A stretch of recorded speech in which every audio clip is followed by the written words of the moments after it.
భారత్ అమెరికాతో వాణిజ్య ఒప్పందం చేసుకోగలుగుతుందా? టారిఫ్ల భారాన్ని తప్పించుకోగలుగుతుందా? ట్రంప్ విధించిన గడువు మరికొన్ని గంటల్లో ముగియనున్న తరుణంలో వాణిజ్య వర్గాలు ఉత్కంఠగా ఎదురుచూస్తున్నాయి. జూలై 8వ తేదీలోగా రెండు దేశాలు అవగాహనకు రాలేని పక్షంలో ఇండియా 26% టారిఫ్లను ఎదుర్కోక తప్పని పరిస్థితి ఎదురవుతుంది. ఢిల్లీలో గత వారం అధికారుల స్థాయిలో సాగిన చర్చలు ఆశించిన ఫలితాలను ఇవ్వలేదు. అమెరికన్ డైరీ, అగ్రికల్చర్ ఉత్పత్తులు ప్రధాన అవరోధంగా మారిన విషయం తెలిసిందే. సాధారణంగా న్యూఢిల్లీ స్వేచ్ఛా వాణిజ్య ఒప్పందంలో వ్యవసాయాన్ని దూరంగా ఉంచుతుంది. వ్యవసాయ అనుబంధ అంశాలు జీడీపీలో 16% కాంట్రిబ్యూట్ చేస్తున్నాయి. దేశంలో సగం జనాభా వాటిపైన ఆధారపడి ఉంది. అమెరికా డిమాండ్లకు తలవంచి గోధుమ, మొక్కజొన్న, సోయాబీన్ ఉత్పత్తులను భారత్ మార్కెట్లోకి అనుమతిస్తే సాధారణంగా ధరలు తగ్గి వ్యవసాయదారులు ఇబ్బంది పడతారు. జన్యుపరంగా శుద్ధి చేసిన పంటలను మార్కెట్ చేయడానికి మన దేశంలో నిబంధనలు అనుమతించవు.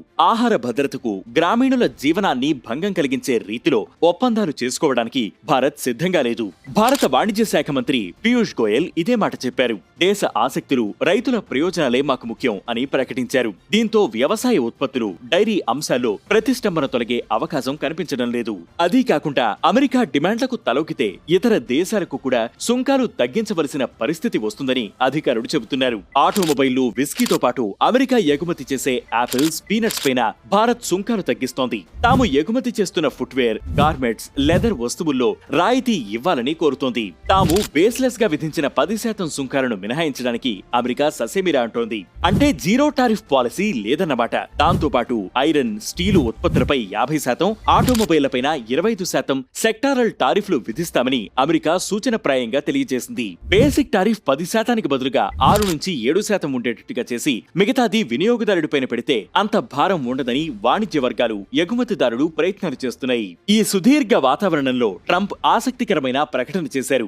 యూకేతో మేం ఒప్పందం చేసుకున్నాం, చైనాతోనూ ఒప్పందం కుదిరింది, త్వరలో భారత్తో ఒప్పందం కుదుర్చుకోవడానికి దాదాపు దగ్గరగా ఉన్నాం అని ప్రకటించి ఆసక్తి రేపారు. అదే సమయంలో అమెరికా వ్యతిరేక విధానాలు అవలంబిస్తున్న బ్రిక్స్ దేశాలపై అదనంగా 10% టారిఫ్లు విధించబోతున్నట్లు ప్రకటించారు. ఇందులో ఎవ్వరికీ మినహాయింపులు ఉండవని ప్రకటించారు. బ్రిక్స్ లో భాగంగా ఉన్న ఇండియాపైన కూడా ఈ భారం పడుతుందా అనే విషయంలో ప్రస్తుతానికి స్పష్టత లేదు. ట్రంప్ చేసిన ప్రకటనపైన కొన్ని దేశాలు స్పందించాయి. బ్రిక్స్ ఏ దేశంతో ఘర్షణాత్మక వైఖరిని అవలంబించే బ్లాక్ కాదని, ప్రత్యేకంగా ఏ దేశాన్ని లక్ష్యంగా చేసుకుని పనిచేయడం లేదని చైనా పేర్కొంది. అది యాంటీ అమెరికన్ కాదని దక్షిణాఫ్రికా పేర్కొంది. బ్రిక్స్ తో ఇంటరాక్షన్ అంటే తృతీయ దేశాలకు వ్యతిరేకంగా ఉన్నట్లు కాదని క్రెమ్లిన్ స్పష్టం చేసింది. భారత్ ఈ విషయంలో తన మనోగతాన్ని బయటపెట్టలేదు. మరోవైపు రష్యన్ ఆయిల్ కొనుగోలు చేస్తున్న దేశాలపైన 500% టారిఫ్లు విధించాలని యుఎస్ కాంగ్రెస్ లో రష్యా శాంక్షన్స్ బిల్ ప్రవేశపెట్టారు. ఈ అంశంపైన విదేశాంగ శాఖ మంత్రి జైశంకర్ అమెరికా చట్టసభ సభ్యులతో చర్చిస్తున్నారు. ఉక్రెయిన్ యుద్ధం కారణంగా పశ్చిమ దేశాలు రష్యాపైన ఆంక్షలు విధించిన ఇండియా, చైనాలు రష్యా ఆయిల్ ను కొంటూనే ఉన్నాయి.